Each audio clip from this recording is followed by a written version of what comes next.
Welcome to the Ask Historians podcast.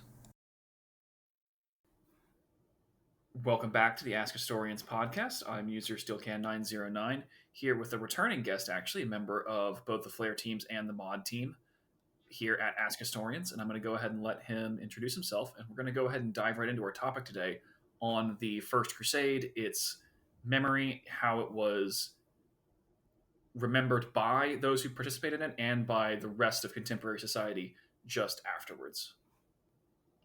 Okay, thank you. My name is Dr. James Curry. I finished my PhD at Royal Holloway, University of London last year. I've now finished and published my first book, which is a translation of Raymond of Aguilar's account of the First Crusade. For those of you guys who might not remember, we actually have had an episode before between us talking about the memory of the First Crusade, though largely from the lens of more contemporary historians and how issues of memory and discussion about the Crusades have shaped contemporary historiographical debate. But today we're going to go back kind of to the actual events and the contemporary recordings of members of the First Crusade. So let's back up at the very beginning. What is the First Crusade? Why does it come about? And what are some of the major things that we need to know about before we start going into how it was conducted, how it was remembered, and so on? Okay, so toward the end of the 11th century, the Seljuk Turks sweep into the Middle East, or Eastern Mediterranean, and they terrify everyone. They beat the Fatimid Caliphate based in Egypt. They defeat the Byzantines on several occasions and take Anatolia. And this causes a lot of alarm in Western Europe because it is believed, although it's debated how true this was, that the Turks were restricting pilgrimage to the Holy Land. And over the course of the 11th century, Jerusalem and pilgrimage to Jerusalem had become more and more important. And then in 1095, Byzantine envoys arrive at the papal court to inform them that there is going to be a large counteroffensive to try and retake Anatolia. And they suggest, although our sources are not very good, that they would like some help from Europe with that. Fast forward to the end of 1095, Pope Urban II calls for what we now term the First Crusade, although at the time it didn't seem that new. Papal calls for armed expeditions in exchange for spiritual rewards were actually not new, but something on this scale had never been done before. Over the following few years, the Crusade fought its way east. It travelled to Byzantium, met up with the Byzantine Emperor, Alexios, who was not terribly impressed with what had arrived. We're not entirely sure what he wanted, but this definitely was not it, and the nobleman did not get on with him. But they agree this sort of deal where the Byzantines will supply the crusading army, and in exchange the crusading army will return Anatolian territory to Byzantine control.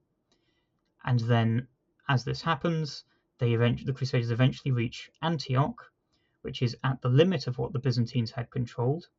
We are sort of told, more implied, that one of the Crusaders' leaders, Bohemond, had been promised Antioch and some of the territory around it as a sort of eastern buffer state.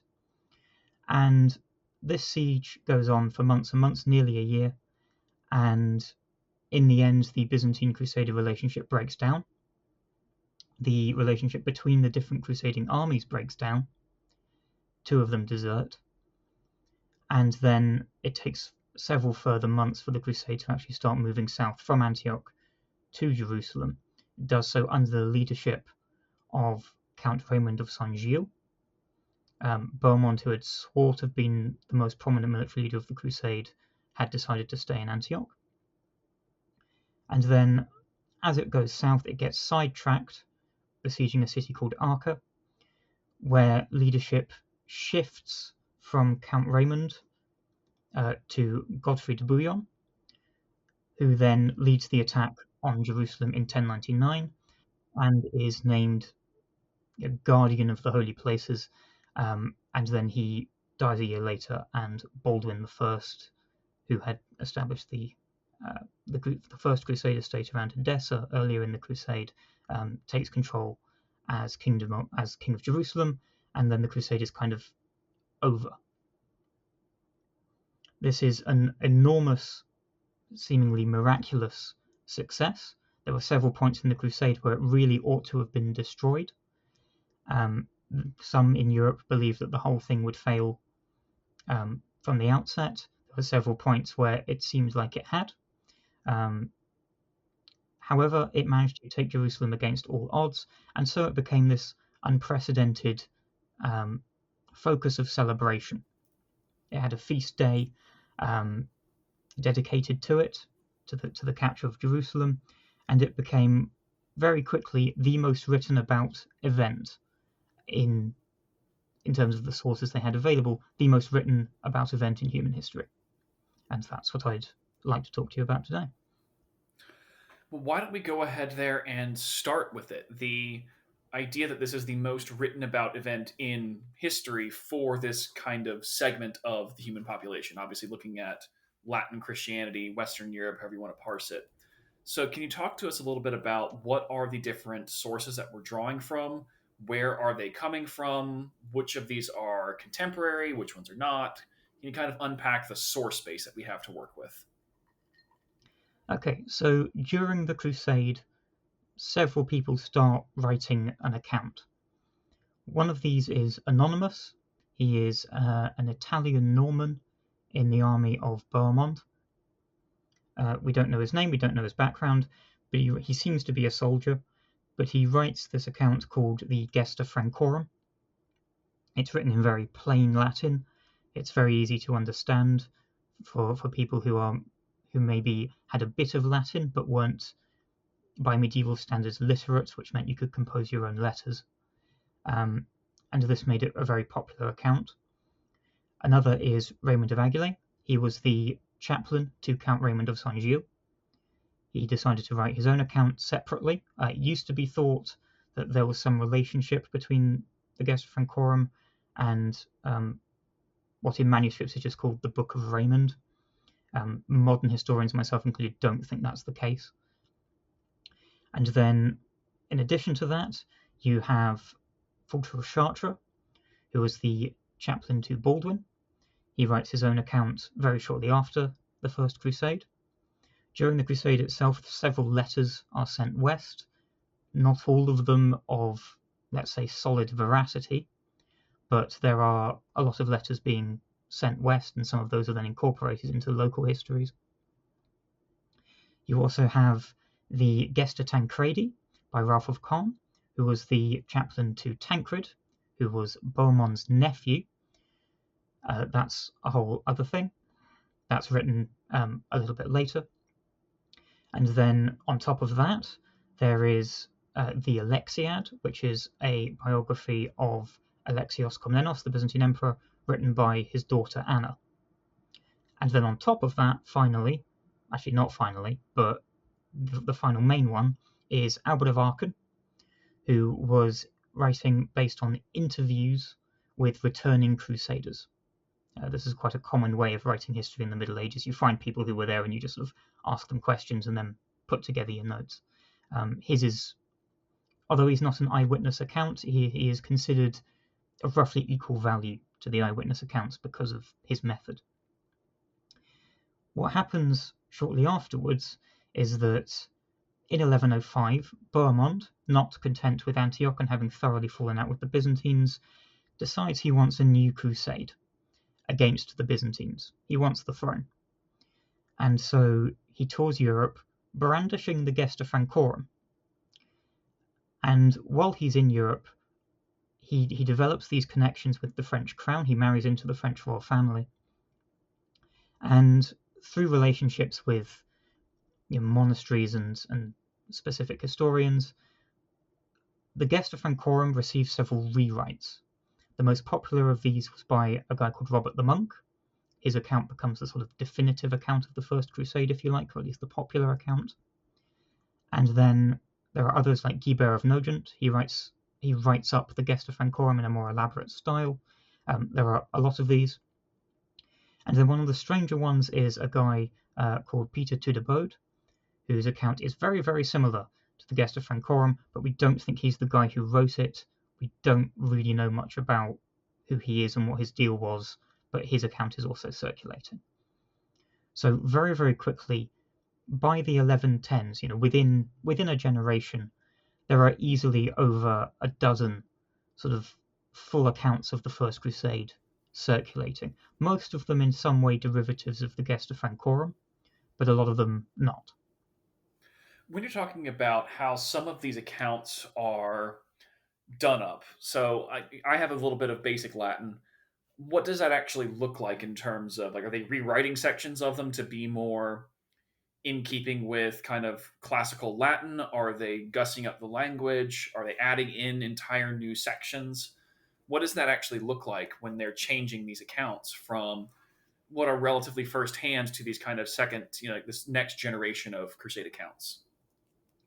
So this generation of Crusade accounts that comes after the eyewitnesses and is derived from them, generally speaking, they're just touching up the Latin. The Gesta Francorum is written in extremely basic Latin, and the feeling was, and some of these later writers tell us this explicitly, the quality of the Latin was beneath the occasion. They feel like such a miraculous and momentous, unprecedented event demands the highest quality of Latin. Guibert of Nogent, for example, was recognized as one of the best writers of the day, and he was asked, or perhaps on his own initiative, it's not entirely clear exactly how some of these derivative accounts start. He writes one up in essentially what is maybe not quite classical Latin, but a medieval writer's idea of what classical Latin would be like. So, for instance, more basic Latin accounts are, the language is Latin, but the syntax is wherever the writer was from. If they're from Provence, then the syntax is what you'd expect from southern France. If they're a Norman, the syntax is what you'd expect of a Norman. People like Guibert of Nogent are rewriting it essentially in the style of Cicero, or what they believe is Cicero's style. They don't tend to add chunks of stuff, but they do add little stories that make their way back to Europe. Some of them might add in little bits and pieces that they've heard from returning crusaders. They don't usually bother to check the veracity, but there are little tweaks. We also suspect that they're borrowing from multiple accounts. For the most part, they're using the Gesta Francorum, but maybe a little bit of Raymond sneaks in. Maybe a little bit of someone else's account is used to bolster gaps in the Gesta Francorum, because the Gesta Francorum, being an account written by what would seem to be a knight in Bohemond's army, provides a very good sort of on-the-ground perspective, but it lacks a sort of strategic view, whereas Raymond is actually quite good at that strategic view. So sometimes they supplement their account with parts of another, and it makes the untangling the relationship between them extremely difficult. When we're looking at the different traditions that are circulating throughout Europe at this time, roughly speaking, do you know how many manuscripts of each of these we're talking about? Because I know when we're talking about editions of a medieval manuscript, if you're talking about tens or scores of copies, that's a lot, right, to have circulated and survived down to the modern day. Can you tell us a bit in terms of when we're talking about the Gesta Francorum or Raymond's account and so on, how many manuscripts of those actually survive to today? So to date, now there is a caveat, which is that luck is a huge part of manuscript survival. Lack of surviving copies is not necessarily indicative of a lack of popularity.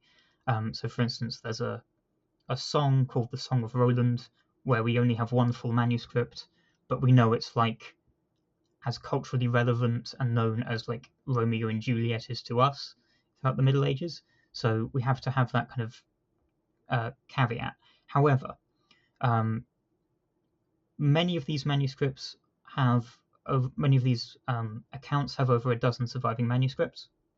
Some have several dozen. Robert the Monk in particular is by far the most popular. And then on top of that, a lot of combined editions are produced.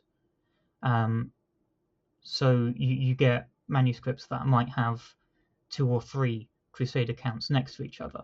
The most complete version of Raymond's account is in such an edition. It was presented to the King of France by a veteran of the First Crusade.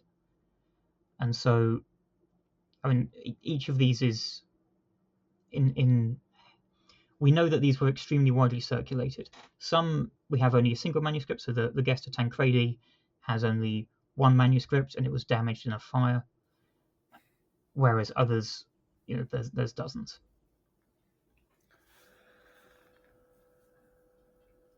So when we're looking at these differences between the different accounts that you mentioned, you worked on a new translation of Raymond's account, yes?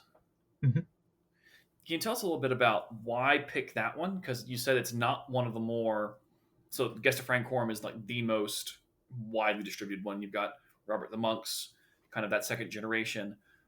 Why pick that one? And can you kind of start introducing us to what are some of the important elements of these different these different accounts of the Crusade? Like, where do they differ? Where do they speak to each other? Kind of what's the relationships between them? So the reason I chose Raymond is in large part because the existing translation, which is from the 1960s, is really hard to get hold of, and it was the middle of COVID when I started, and I didn't have it. However, a critical edition of the Latin text was produced by John France, who's a very prominent historian of the First Crusade and of medieval military history. He had produced this critical edition of the Latin text that no one had ever translated, and so but it had been digitized. So I started translating it for my own use, and then realized, hang on a minute, there are parts here that are actually very different from the existing translation we're all using. The existing translation is in places not very good. And so from that, I decided to keep going beyond what I had used for myself, and then that developed into a full translation that is now published. Where Raymond is particularly valuable is, although the Gesta Francorum is written, it would seem, by a knight, it is very useful for tactical information. So, the sort of front line perspective. It is somewhat less useful for operational and strategic thinking. Its author does not really seem to have grasped strategy. Whereas Raymond, despite being a priest, he starts as a canon of the cathedral in a southern French city called Le Puy. He has this remarkable grasp of operational planning that we don't get in other sources.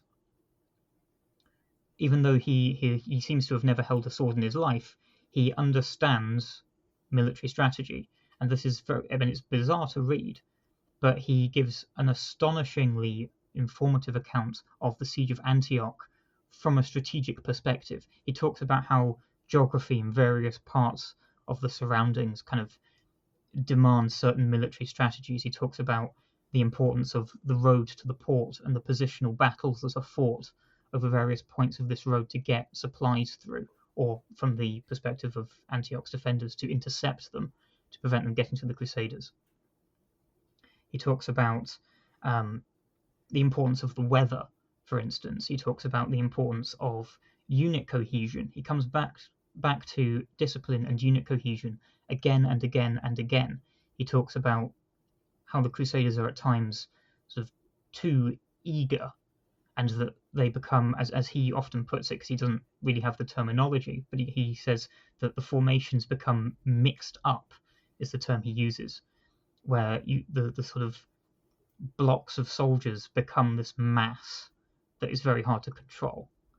And so his account, even though he's not a soldier, is arguably the most useful for a military history of the First Crusade. And when you combine it with the Gesta Francorum, which gives you this sort of soldier's perspective, and then also with Albert of Aachen, which draws on a wide variety of perspectives, it's possible to reconstruct an incredibly detailed military history of the First Crusade, which John France did. I think it's called Victory in the East. When you were making your translation of Raymond's account, what were some of the things that you did that stood out to be either different from the original translation that you mentioned from the 1960s? What were some things that you think had not been commented on or might deserve some further investigation by other scholars? So the issues with the previous translation, which was put together in the 1960s by John Hill and Loretta Hill, is that, and they're upfront about this in their introduction. They are being quite loose with the translation. They are going for faithfulness of style, not necessarily rigid fidelity to the Latin text. And in terms of sort of conveying the feel of the text, they did a really good job. However, there are parts where the specific word choices Raymond makes are really important to how events come across. So one example is when Count Raymond first makes contact with Emperor Alexios. In the previous translation, Count Raymond seems okay with the situation. He seems okay with being asked to leave his army and go ahead to Constantinople unarmed and alone, or at least in the company of a small group of envoys. That is not what the Latin says. The Latin says of Count Raymond that he was, the Latin is victus est, meaning he was defeated. So we get this sort of impression that there's been an argument, that he has been worn down into leaving his army, that he's essentially been bullied into going to Constantinople, and he's not happy about it.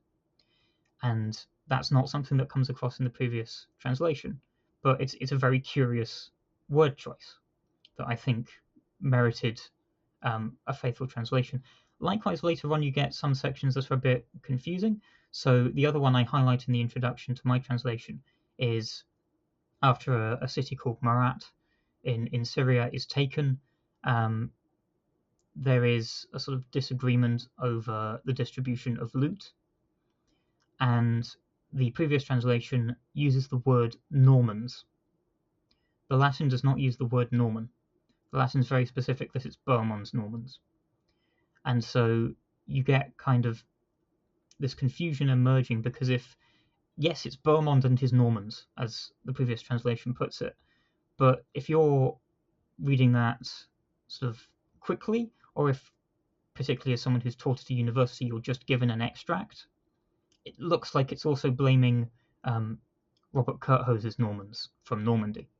There are two Norman contingents on the First Crusade.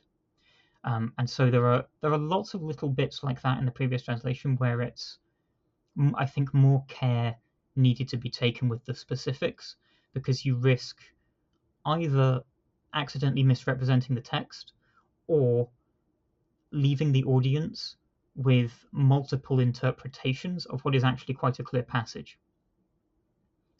And then just on top of that, I think, although it's accurate in the broad strokes, it's a very old translation now, and all of the footnotes are out of date, and everything in the introduction is massively out of date. And so, every sort of 50 years, you need to redo all these translations just so that the context, the introduction, the footnotes are actually useful to the people using the translation. Can you walk us through a little bit how you went through doing the translation? So the mental image that I have is you sit down and you have a dictionary in one hand, you have the text on the other hand, and you just kind of go through and put two and two together to get the translation. Can you kind of walk us through what that actually looked like in terms of translating this medieval text into modern English? So for the most part, it is pretty much that. What I did was, because no matter what kind of level of Latin you've got, and I have to admit my Latin is actually not that great, just being confronted with a big page of Latin, you go, oh no, I don't want to do that.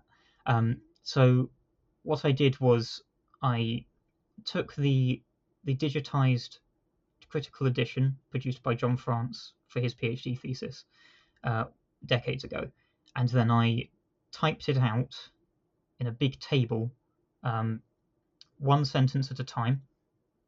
I had the Latin sentences on the left, and then I would put my translation of each sentence one at a time on the right, and then I would just sort of work through it one sentence at a time when I had time to do it. Usually, obviously, some sentences are very simple and you don't need a dictionary at all. Others, you look at the text and go, what the hell is he trying to say? Because they've tried to be... Raymond sometimes reaches for Latin that is beyond his own capabilities. And so you kind of wonder, what is he getting at? He's using Latin formulations that are not... Actually, my Latin teacher put it very well when he said medieval Latin is classical Latin by people who aren't good at classical Latin. And so you do get these sort of parts where you think, well, is Raymond trying to write something else and he's just messed it up? Or also a possibility is, scribes copying it have introduced an error. We don't have the original. And so every time a manuscript is copied, little errors get introduced, little typos. So you have to work through those. And then, particularly fun in medieval Latin, not something you generally get in classical Latin, is new words. One that threw me for... I spent a week trying to make sure I was right about this. There's a word that appears almost near the end, which is gambasio, which is not a term that appears very often, and actually one of the other people in Ask Historians informed me that's probably gambeson, as in the textile armor. And in context, that's the only thing it actually can be. But it's not a word that appears in Latin before then. It's actually seems to be one of the earliest mentions of the gambeson. But it's in Latin, and it seems to me that Raymond has essentially heard it from people and then gone, how do I write this in Latin? And so he's just sort of tried to invent a Latin formulation of the word that doesn't appear anywhere else. And so you have to work through a lot of things like that as well. So when you put together this translation, and you mentioned things like the changes to the introduction, or changes to the footnotes and so on, that this cycle kind of has to be repeated because so much of this information just falls out of date. It's dated as soon as you put the finishing touches on it, because then it's kind of set in this format that it's going to be. What are some of the issues that you noticed in the older translation, for example, that are in footnotes or in the introduction that needed to be updated? So I think the biggest one is that our assessment of Raymond and his biases has drastically changed. Back in the 1960s, Raymond was thought to be, and there really wasn't much work on Raymond back in the 1960s at all. Raymond was thought to be, because he was Count Raymond's chaplain, loyal to Count Raymond. It was thought that he was sort of batting for Count Raymond, that his bias was pro-Count Raymond.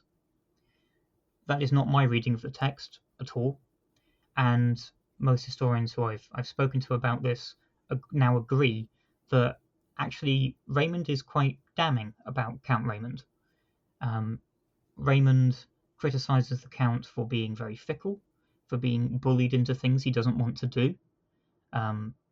Him having to go to Constantinople alone against his own wishes is only one example. It happens a lot throughout the First Crusade.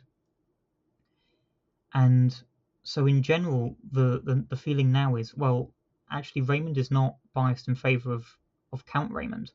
He actually seems to be quite fair about Count Raymond, praising him for the good things he does, and also being quite willing to criticise him for his weaknesses. Instead, Raymond's bias is toward the Provençal clergy, the sort of group of churchmen who accompany Count Raymond of Saint-Gilles. And there are many points in the text where Count Raymond, he doesn't name names, so he has some respect for these people, but he clearly disapproves of Count Raymond's secular advisors. He really doesn't like them. He thinks they are trying to take Count Raymond away from God, away from the mission of the crusade. And so he criticizes them a lot and sort of praises the Provençal clergy. Obviously, he is one of the Provençal clergy that is on the crusade. He is Count Raymond's chaplain. So he is protecting his in-group, as it were. And he's also attacking the Norman clergy. This is one of the odd tensions that happens on the First Crusade. There are these two groups of clergy, one from southern France and one that is Norman, and they don't get along. They have different visions of what the crusade is, and they have different visions, particularly around the validity and the place of holy relics in the crusade, especially something called the Holy Lance, which is allegedly dug up in Antioch by the Provençal clergy. And so you get Ralph of Caen, a Norman, chaplain to Tancred. He's not on the crusade, but he joins up, but he sort of makes his way to the east afterwards, saying, oh, this was all a fraud. This is all about getting power for the Provençals. And they really, for years afterwards, they are writing in their accounts, sniping at each other.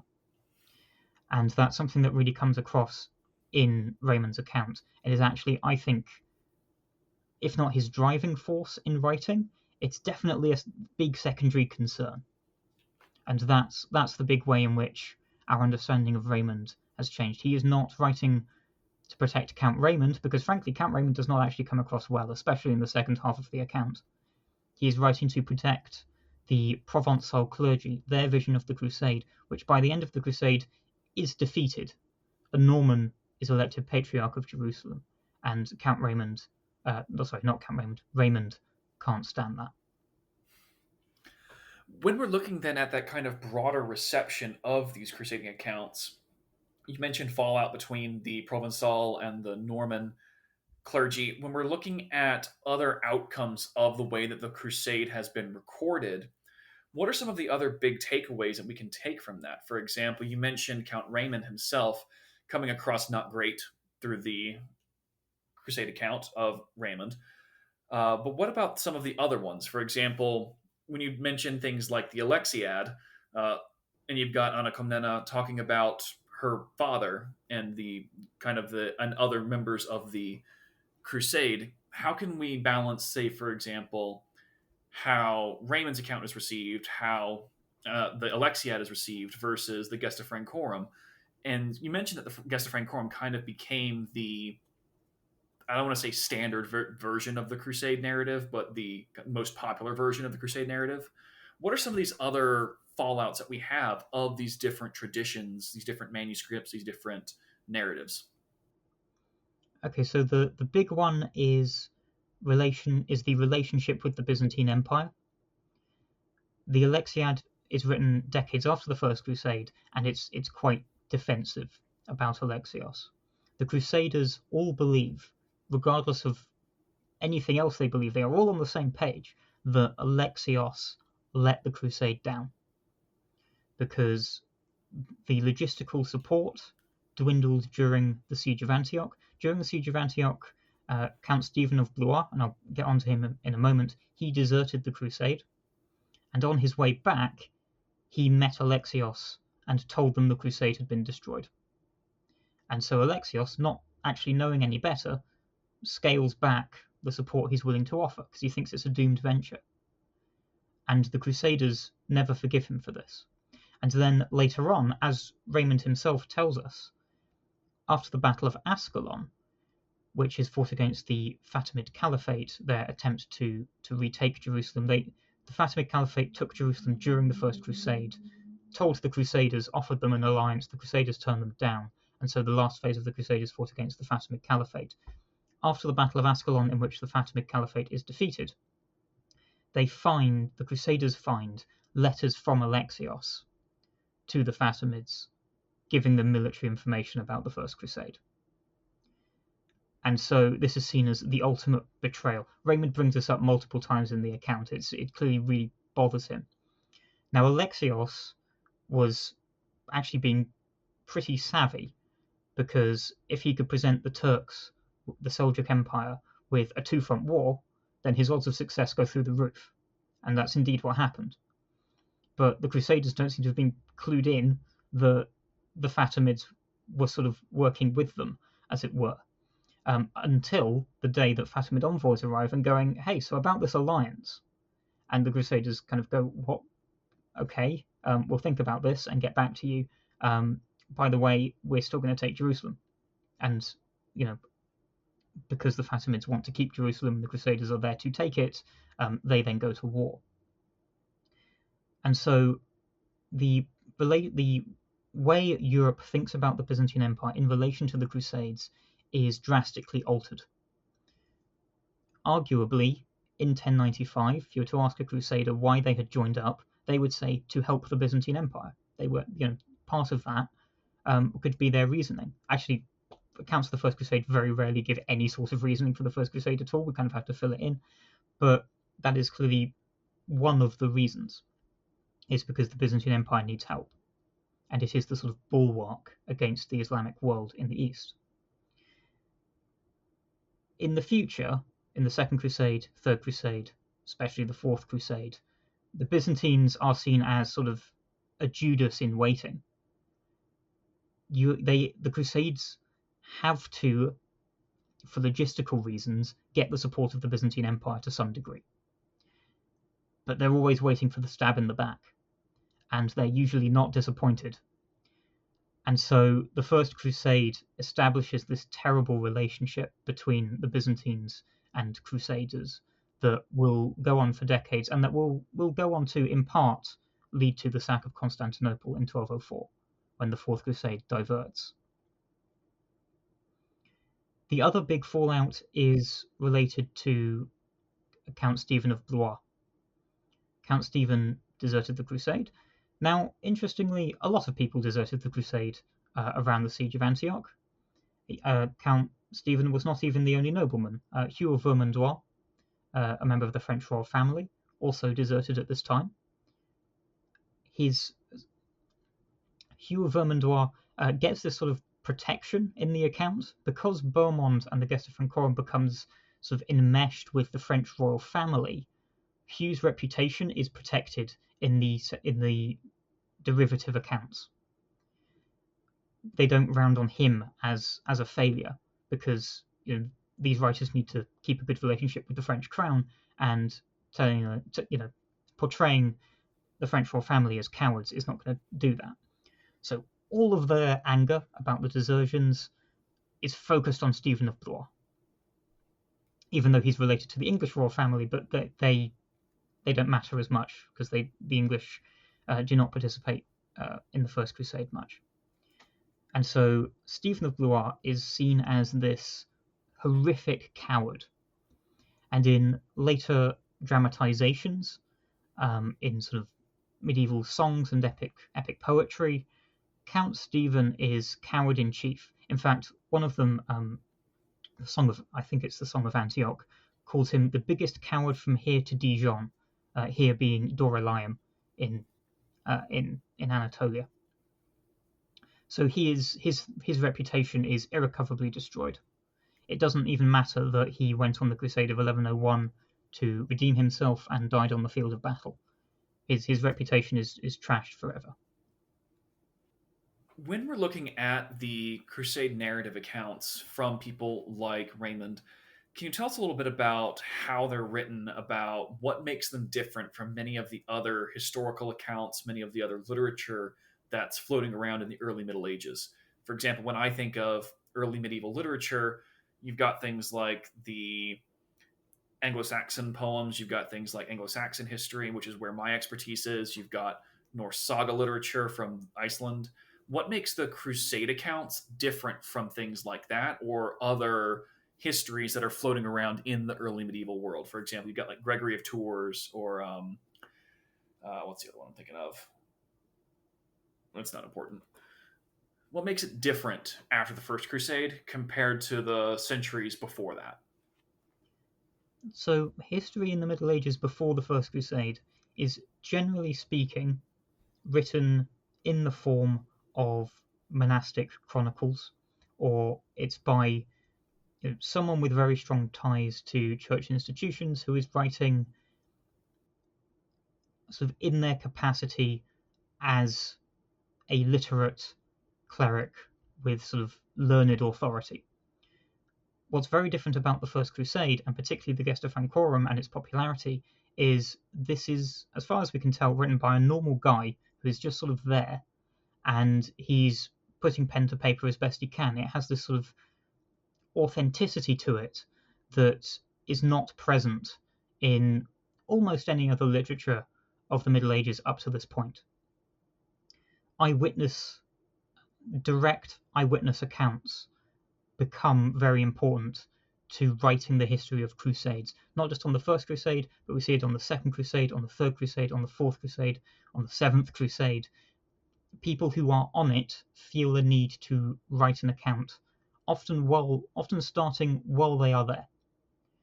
And this is, obviously, you get people in the Middle Ages who are writing about contemporary history, what's happening around them. But never to this sort of degree, and never with this kind of dramatic flair. A lot of accounts of Crusades, especially the First Crusade, take on this sort of lyrical or quasi-lyrical quality to them, where you have authors like Ralph of Kahn who are writing an account that is, for the most part, narrative, but they're often written in things like hexameter. They are designed to be performed. This is an age where most people are not literate, and that includes the nobility. Obviously, there are exceptions, but for the most part, the way a medieval nobleman reads a book is they ask their local priest or their chaplain to read it out to them. And so one of the things that marks the Crusade accounts out differently is a lot of them are written in a way that is designed to be memorable, and what in terms of just remembering the sort of the words, and written in a way that is designed to be performed. And so one of the curious things about First Crusade accounts, and Raymond is actually unusual. He does sort of write in a meter. He's not the most consistent with it. I have the feeling that the account as we have it was not the finished version, because it seems like it needed another pass or two, but that's a personal theory. Most accounts of the First Crusade are designed to be performed. History is not written to be performed in general before this. So that's one way that makes it very different. It's designed to be spread. It's designed to be consumed. It's not just for the sake of record keeping, it is also a form of propaganda. And the authors sometimes are very clear on this. Raymond himself writes this little introduction where he says, I am writing this to dispel, as he sees it, the narrative of the deserters. He calls them apostates, but he means the deserters, because he's concerned about what people like Stephen of Blois have been saying about the Crusade back in Europe, that maybe it was destroyed for its sins or something. The sort of propaganda effort of Raymond and the Gesta Francorum is so successful that we have no idea what this previous narrative was, but we know it's there because it's a large part of why these later authors are writing. And so there's this sort of history designed to be performed, designed to be consumed, designed to send a message, becomes a huge thing. And it becomes a part of how later Crusades are written. One of the most popular accounts of the Third Crusade is in the form of a poem, of a song, The History of the Holy War by Amboise. This is a highly unusual way of writing history, because it's not for the consumption of the clergy, of the monastic historians. It's for the consumption of the nobility, who are used to having literature performed to them. And it ties into things like the Song of Roland, which is how most medieval noblemen, in part it's a huge part of sort of chivalric education, because the Song of Roland lays out what it means to be a knight in a very effective way, but it's also how they consume the history of Charlemagne. This is something that annoys clergy. There's a 12th century bureaucrat, English, or in the court of King Henry II of England, called Walter Map, who explicitly complains that the deeds of Charlemagne are only learned through, as he puts it, the vulgar rhymes of mummers, mummer meaning singers, Like he really doesn't like the nobility consume history through performance. He wishes they'd, sit down and actually learn to read. But that's what really sets the First Crusade accounts and Crusade historiography in general apart from other histories written in the Middle Ages. It is written for the nobility to consume so that they can learn to be better people. And in some cases, it is hoped go on a crusade.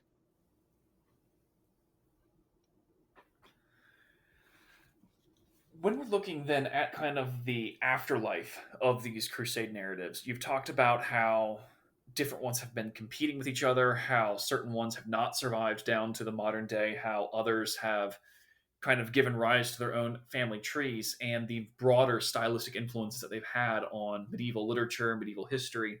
Are there any parting thoughts you want to imbue with the audience and our listeners on why some of these things matter, what some of these other longer outcomes are? Can you kind of just, what are your conclusions about these crusade narratives, this crusade history, the process of writing it, and all of those things? That's a very big question. I think the biggest takeaway for me is that it's important to be able to identify the reason why people say the things that they do. One of the common threads of these medieval accounts of the Crusades, not just the First Crusade but all of them, is that the author always has an angle. If you look at, for instance, Geoffrey Villardouin's account of the Fourth Crusade, he is one of the reasons that it ends up such a disaster and diverting to Constantinople. His account is writing to exonerate himself. And if we look at Raymond, he is writing to defend his vision of the Crusade, one that has actually not triumphed, because the Norman clergy have essentially taken over. If we look at the Gesta Francorum, it may have been initially written by a knight in Bohemond's army, as far as we can tell, but that is actually not the version that survives to us. The version that survives to us is the touched-up version that Bohemond takes with him to recruit with in 1105, which conveniently makes Bohemond look like a genius, like the kind of guy who could take on the Byzantine Empire and win, even though he'd actually tried before and failed. And so one of the kind of big takeaways from the Crusade accounts, and actually I think history in general, is that it's very good at teaching people to identify when someone wants them to think a conclusion they would not come to themselves. If you read, for example, the accounts of Alexios, in general, Alexios seems quite sort of bewildered by what's happening. He asked the Pope for some help. This is not what he had in mind, and he's just sort of having to deal with it. And if you read the Alexiad by Anna Komnena, he is this wily politician, this great hero who is facing off against Bohemond, who is his sort of Homeric counterpart. Whereas if you read the Crusade accounts, it's almost the opposite. Alexios is almost a Judas, and you end up with these completely divergent views of a single individual who, at the end of the day, was probably just trying to muddle through a very complicated situation. I think that's my big takeaway from doing a translation of a First Crusade source and looking in detail at the contemporary historiography of the First Crusade, is that these are all people who are trying to get a point across, and they all do it, and the result is that often the truth is actually lost almost completely in all of it. Very few accounts are fair to Alexios, very few accounts are fair to Stephen of Blois, very few accounts are fair to Count Raymond, fair to Bohemond. It's all sort of fudged together, these competing portrayals, and we have to sort of pick out the truth in a way that actually, as a historian, is not very satisfying. But it is at least important, because we need to be able to tell an accurate history of the First Crusade, even though we know all of our sources have a strong interest in, shall we say, if not lying, then being economical with the truth. Well, thank you for joining us and explaining to us a bit about the manuscript traditions behind the Crusades and how they're really a lot more complicated than what we might see at first glance. If anybody's curious, your book is for sale, but you said that there's going to be a more affordable version coming in about a year and a half or so. So maybe we'll do another episode or something around then where you can plug that version of the book. Yes, academic books are not cheap, for which I apologize, but it's how the economics of publishing work out. All right. Well, we will see you guys next time then.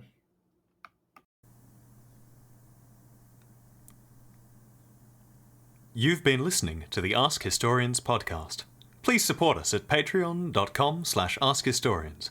Find more history like this by following us on Twitter and Facebook, and by visiting us at askhistorians.reddit.com and ask hundreds of historians and enthusiasts anything you want to know about history.